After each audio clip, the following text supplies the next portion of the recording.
everyone. Welcome to the Christian Moms Cafe podcast. I'm really excited about my guest today. Her name is Sharon Eddings. She is a self-taught coder, entrepreneur, and the founder of Rapido Spanish, where food and language meet.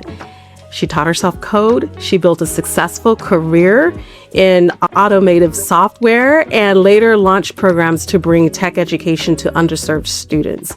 So today she's helping learners build confidence through Spanish while inspiring women to reinvent themselves and to embrace growth and to create new possibilities at any stage of life. So I'm really excited to have you, Sharon. You're going to be quite an inspiration to us today. Thank you for being here. And thank you for having me. I appreciate it. Yeah. So, okay, we've got our coffee or drinks here. I actually don't have coffee today. I have like flavored water today because I'm running low on hydration. So I'm working on that. I said the same thing. So I agree. I gotta beef it up, Yeah. So why don't you tell us about, first of all, I was sharing about your business with Spanish and what you're doing there. Tell us about that and then all the things that you built and who you are and what brings you joy these days. Okay, so I'm gonna start first with Rapido Spanish, and that's actually my third software platform that I developed. I started back in 2011 learning to code because as a mother, we are awesome when we are under pressure. Even though that pressure really sucks, it really brings the best out of us because we have to feed our kids. We have to help provide in the home. And so my third son was born very sickly, and we were in the midst of the 2008 financial crisis, just like, kind of like today, not financial, but without the pandemic. Gas was high. Everything was, high. And we had a delivery business, me and my ex-husband at the time, and gas was so high, we went out of business, right? And I needed a new career, and I started to teach myself coding. And like I said, I developed other platforms, and the last one I just developed is Rapido Spanish. And what we do is I'm really learning about Rapido Spanish, like who we are, what we do, how we do it, and who we do it for. Yeah. Because as a serial entrepreneur, when you first started business, you don't know what you're doing. I thought I did, but I didn't, right?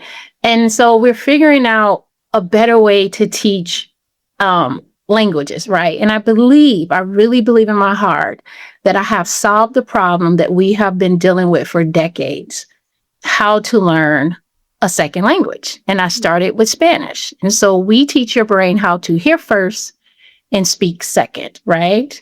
And yeah, so that's how I got started with that. And we teach in a unique way.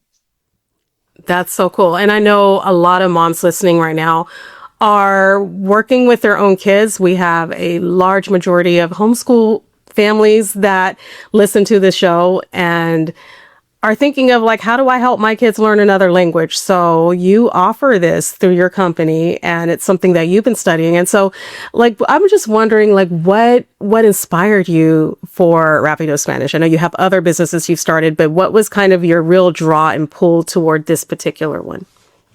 Well, tragedy. But before I get to that, I do want to say this is that we're not targeting kids. I wanted to, because I started doing this to teach myself while I was overcoming tragedy, right? And then my granddaughter. But when you target kids when it comes to technology, certain regulations that you have to abide to, and I don't want to get into that. But parents could learn it and then, you know what I'm saying, and share it with their kids. So I want to say that. But my goal is, and I've learned, unfortunately, me and my family have endured several, tragic situations, right? And what I've learned is to help me get through it. I said that I started to learn, and I said, I'm going to come out of this better than I went in this. Mm. And this last tragedy, to keep myself busy, because I've learned, and I put this in Rapido Spanish, and what I've learned is to keep myself busy and separate myself from my brain, right? Our brain learns on its own, right? And that's why I believe Spanish should not be taught in the classroom. That's just me, because in classroom, you're taught to cram it in your brain. Spanish is not to be crammed, it's to be soaked up, right? And so that's why people travel thousands of, hundreds of miles and spend thousands of dollars to go to different countries, not to read vocabulary lists, but to immerse themselves in the community, in the language, right? And pick it up. You pick it up, right? And so what we do is I believe nobody learns more or faster than somebody on their first day on the job, or a new employee or a new trainee. And I'm going to tell you why. And I know we've all done this. You go to work at a restaurant or any job, and they want to train you on this station or this station or this station. But just let's say the cash register. We've all probably been through this as a teenager. They put you on the cash register, and it happens to be 5 minutes before the lunch rush. They ring up a couple customers really fast and say, okay, you got it. And then they leave you there. And what do you do? Besides panic? Yeah, panic, but don't you get it done. That's right. You learn that register really quick and all those buttons. And it can be, when you get through ringing up all those buttons, it's 2,000 to 4,000 orders that you have soaked up. And then now you run in that cash register like, you're a master at it, right?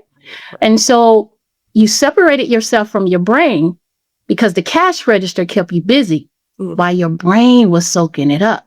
So at Rapido Spanish, we mimic the work environment. And so I have simulated environments where you learn 15, 16 word and or phrases a week.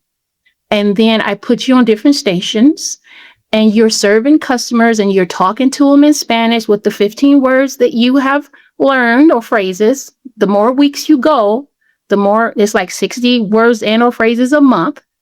You start to have better conversations with the simulated customers. You're so busy serving them, your brain is soaking up the language, and you're hearing Spanish first, and then you're going to start speaking it, because now we're going to have you interact with the customer by speaking. Right. And you're going to naturally just start to speak Spanish. Wow. And I bet that works for other languages too. But yes, I'm seeing that you have this framework and you have this way of understanding and teaching how our brains soak up that information and how we're best kind of thrown into a situation to like stay afloat. That sounds scary, but also it sounds like that is what real life is, and that you've simulated that for us. And how I learned that was teaching STEM education. One of my previous businesses, which was Code with Sharon, and Sharon is spelled Sharen, because I have a twin sister. That's how people remember I have an E in my name. And I was teaching adults. Now, when I went into schools to teach kids, and I'm teaching them coding, the same stuff adults use at work, right? Nothing super sophisticated, but, and then when I would teach adults, they were paying $399 for a 6-week course, and they would show up and drop out because they were so scared, because you use the word learning and all that. And so I said, look, I start to see how afraid we were of the word learning. Yeah. And I get it. The brain locks up, right? And so I said, let's think of this as on the job training. And one guy was like, oh, his brain switched. Yeah. And the fear went away, because we're used to being trained on the job. We don't like school. We don't care for sitting in a classroom. There's so much fear in education. So yeah. Yeah. Okay. So that kind of leads me to just wanting to hear more about your framework. You do have something that is, the acronym is CRUD. Is that correct? And Yes. So can you tell me more about like what this stands for? I think it's related to coding and emotional growth. So I'd love to hear more about that. So as a programmer, I started to see things, right? And so when you look at a computer, you're looking at yourself. You can do everything a computer can do because it's built after us, right? It's a brain. It's like when I'm coding, I'm building a brain. I'm teaching it what to think. And I break down every thought. Like if a user clicks this button, then I need you to do this, this, and this, and this. If a user slides this little, whatever you slider, then cut the volume up. And I train it. Every thought that a computer makes, we program every single thought. Wow. When we make, exceptions for anything we think the customer may do or may not do, we have to figure that out. And so it teaches you how to process information. And this is why I believe it's important for kids to continue to learn how to code, no matter what people think about AI, right? I built this as a coder, and AI still exists. I built my own program. I own it. Yeah. You built this before AI was a thing, right? I started building this about 2 years ago. AI was out. Oh, it was out. Okay. My other ones, AI was starting to come out, like back in 2016 and stuff like that. Right. But CRUD is not mine. It's what we do in technology. And I'm going to show you an example, or tell you an example of what CRUD is. You use it every day. Okay. When you make a post, let's say on TikTok, right? So you go in there and you create a post. So you say, hey, let's create a new post. So you hit that button and say, let's create a post. That's creating it.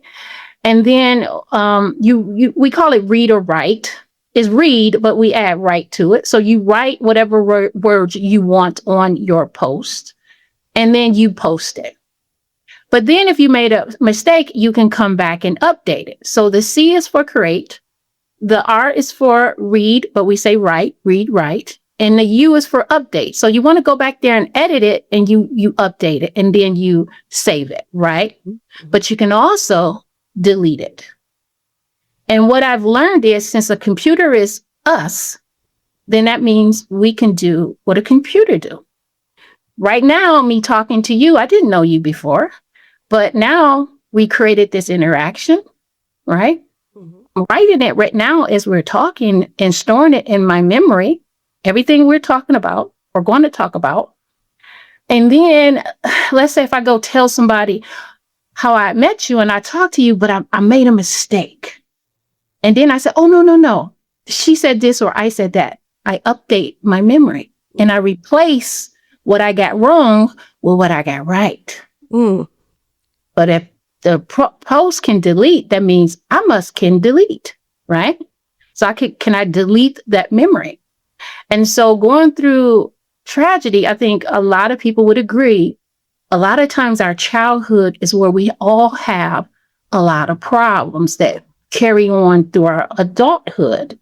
And if you want, I can tell you a example of how I had a disturbing thought and I wanted to try to delete it, right? Because it was really, okay. So as a kid in my neighborhood, and I'm gonna ask your permission because I'm with the movement now, I wasn't violated, but I was disrespected, right? Yes. So we want to name names. I just don't want to say this person. I believe we should start naming names for guys who do inappropriate things. Okay. So it was a guy in 5th grade. I'm really tall. So I was, tall, but I was a kid. Mm-hmm. Okay. His name is Richard Love, right? And we stayed next to the corner store. So it was a corner store. It was a little vacant lot where a house was torn down, and then our house. As I'm going to the corner store, they always hung out at the corner store, and I'm walking past him and he's saying inappropriate things to me, right? And as I got as an adult, I kept hearing his voice. Mm. I kept hearing what he was saying to me.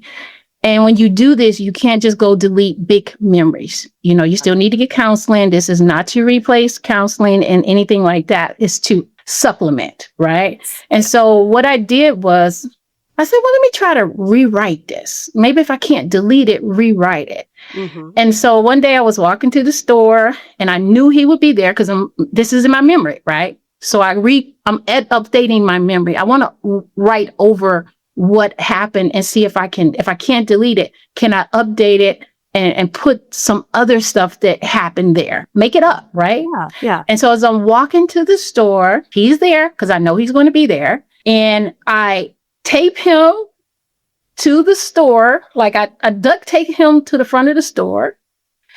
And then I put this big old, I don't know, it just came out of nowhere. I put this big old like cement box in front. I taped his mouth up so I didn't have to hear him anymore in my brain, in my memory.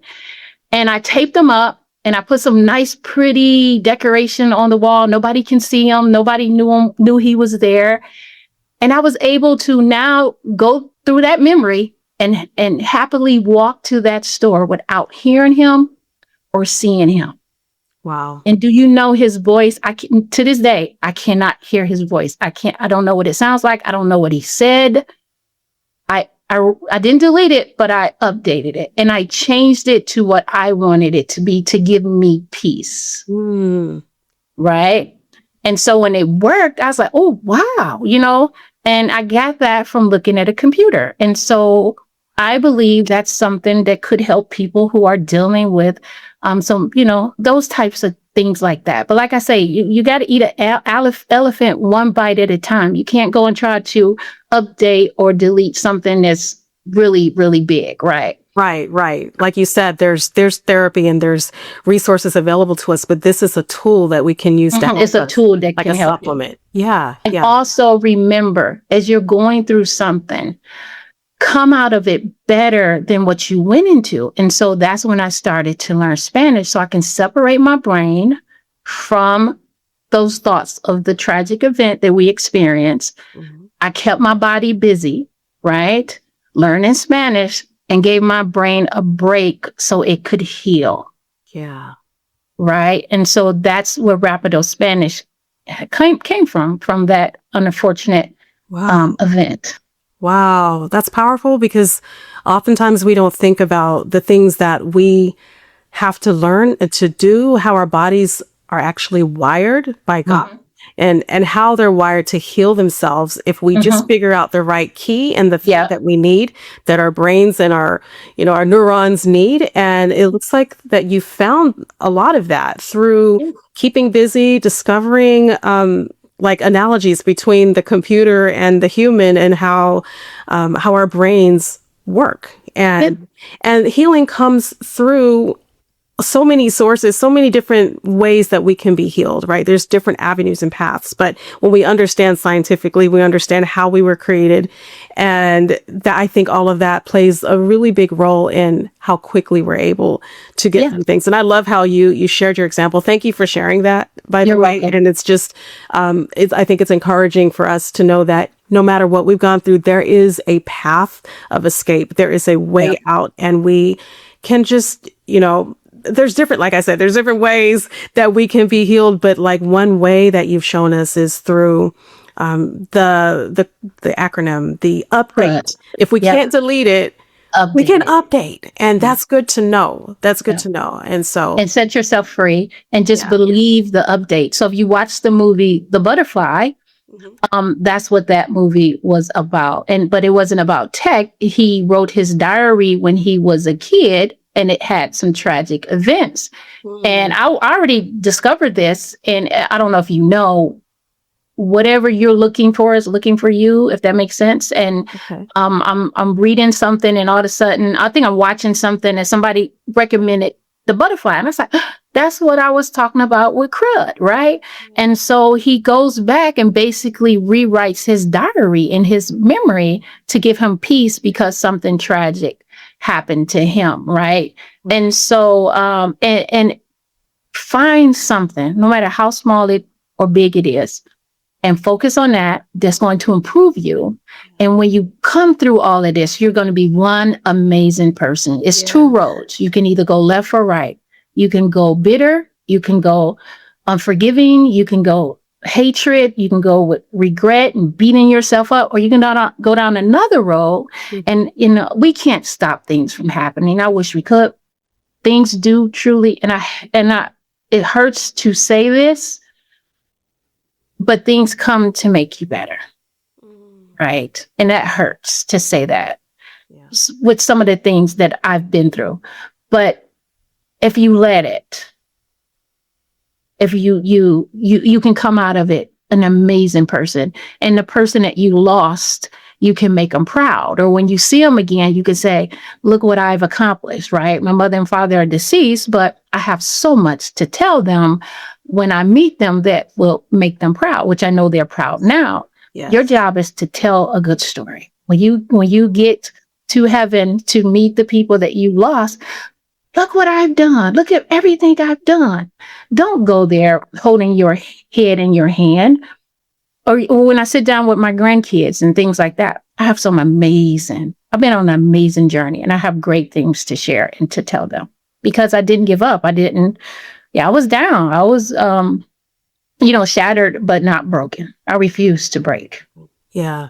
I love that you just said, have a good story to tell. Have a good story. Tell a good story. Yeah. I worked in a nursing home, and I'm telling you, it was people would have, back then we had house phones, so don't laugh.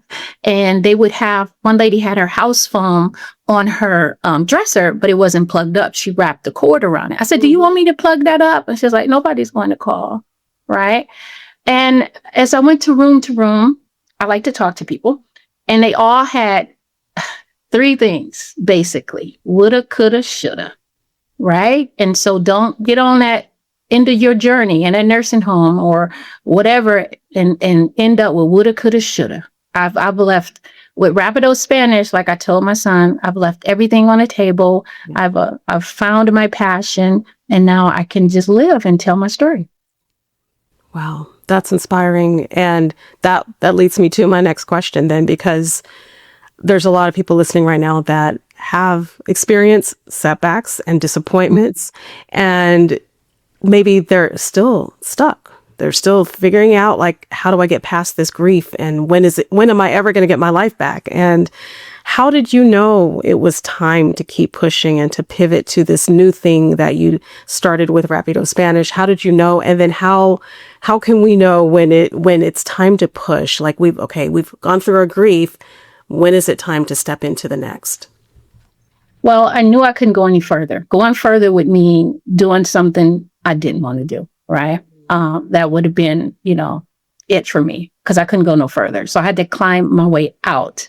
What I've learned is what I used to do is look at the whole picture.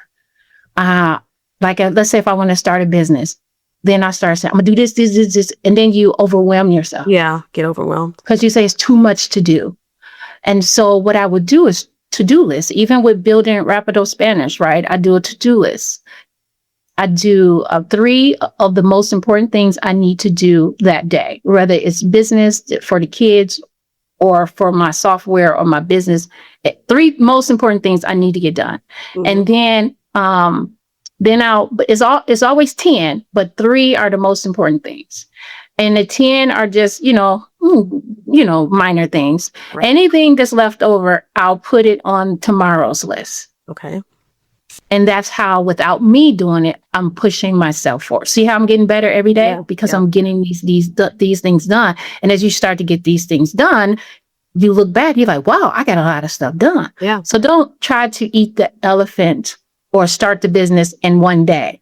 Break it down into pieces and then get stuff done every day. How we build software is, we call it one line of code, and then figure out what the next line is going to do. So let's say, really quickly, I'm building a website for, let's say Kevin Hart, right? What do I need to do? Okay, he needs some images on his page. Write a line to put an image on his page. What do I need to do next? Maybe move that image, right? Mm-hmm. What do I need to do next? Add a button. What do I need to do next? What do I need to do next? One line at a time. Yes. And I've built my software that probably it took me 2 years. It's probably 50,000 lines of code, if not more. Wow. But I did it one line at a time. And now you can look back and see how many lines of code you've done, but you didn't so much take it all in at one time. It would blow your mind is how many lines of code one page has over 1,000 lines, right? Wow. So I have so many pages. It's probably even more than that, right? But I did it one line at a time. That's a huge life lesson for us. Mm-hmm. And I love the idea that you just said, your rolling list. Like, what you don't accomplish today rolls over till tomorrow. Don't feel guilty. And don't feel guilty. There's no such thing as, I didn't accomplish all these tasks on my list today, right? Yeah. And let it roll over and you'll get to it. But I love that. Just be gentle with yourself a little bit at a time, and you can do something awesome. Like I built Rapido Spanish. Let's give ourselves some grace and some some understanding and let your brain heal, and let's quit beating ourselves up. I've done it. I'm not doing it anymore. Yeah. Yeah. Let your brain heal. I love that. Okay. Tell us real quickly, like how we can. So for those of us who want to learn Spanish, how can we access Rapido Spanish, and what are some of the things that you do to help us learn that? Is it, what kind of program is it, and kind of share about it? Okay, so you can go to tryrapidospanish.com. We're giving away a free week, and that free week is for you to see how I teach. If it's something you even like, right? You get to see, we give you 3 lessons. So the first lesson is you learn 15 words and 16 words, right? So you learn 16 words. You're working in a restaurant, right? And so we're teaching you ingredients that you use every day, so that when you go to the grocery store, it makes sense. You can start seeing it, right? So you're working in a restaurant, and we're teaching you about 15 ingredients that go on a hamburger, right? Lettuce, tomato, cheese, things like that. You learn your 15 words. And then the next lesson, we put you on a sandwich. We put you on a sandwich making station, and you orders start to come in. You're reading. You're not talking at this point. You're reading. And then you start to drag whatever item it is onto the display and build the hamburger and get the order out. You do that, the more customers you serve, the more your brain gets to soak it up while we keep you busy serving customers. Then after that, once you feel you're ready, you move to the third lesson, and you're on a cash register. And now you have simulated customers ordering. Like chuga, tomate, mayonnaise, and you start to push whatever button you hear. If you get it right, you get to cash it out. And then another customer, right? You're busy serving while your brain is soaking it up. And so those are the 3 free lessons that we are giving away. Oh, that's fun. That sounds fun. It's really fun. You have to try it. It's really fun. Okay. And we'll have the link to the trial lessons in the show notes. And I'll send you the link. You go to my website, you can click the button where it says get your free week and things like that. Okay, perfect. And then that's awesome. So thank you for what you do and for offering that for us. And just one last question for you. I know a lot of moms that are listening right now may feel unsure about starting that new era, and starting something new. It can be scary, and sometimes we just feel stuck. So after all that you've shared with us, what would you say to the woman who thinks that she might have missed her moment? Well, you haven't.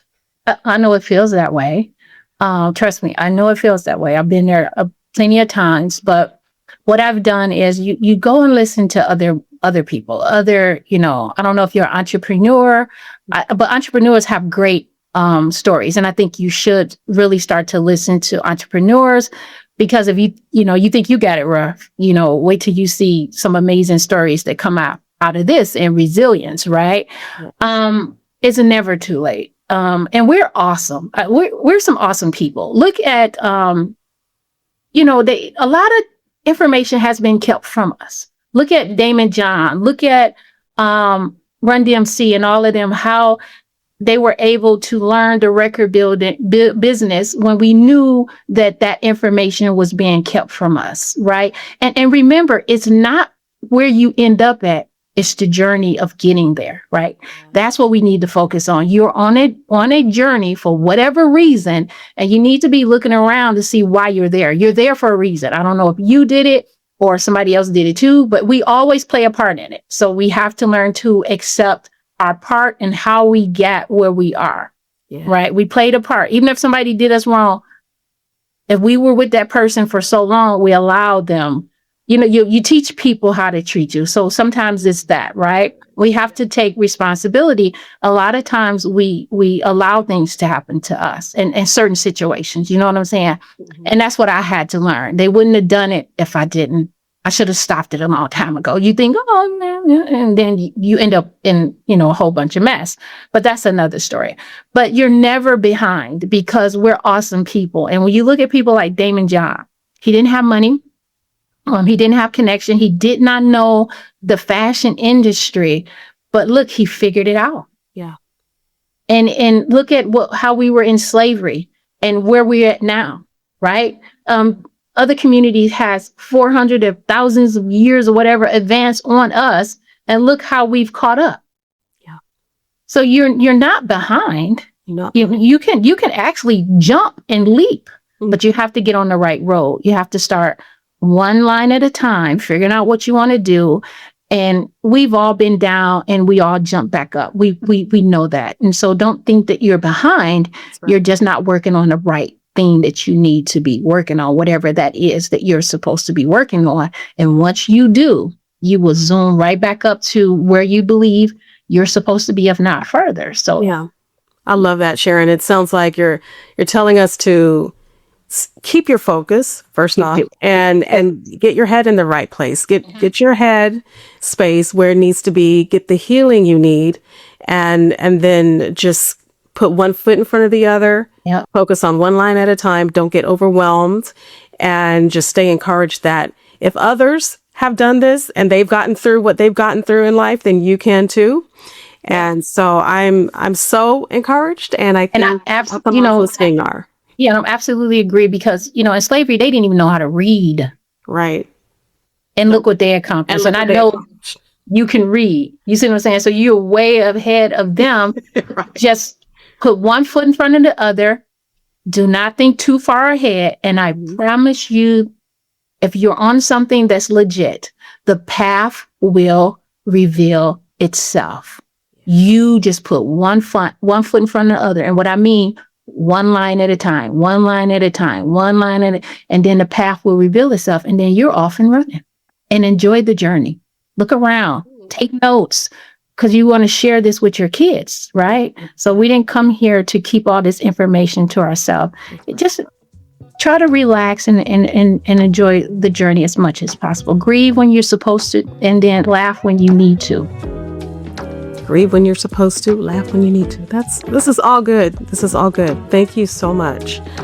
This has been a pleasure to speak with you, Sharon. You've been such an inspiration to us, and we'll have to replay this quite a few times to continue to encourage ourselves as we're pivoting and making those life changes no matter what we're going through. So thank you for all that you shared today. You're welcome.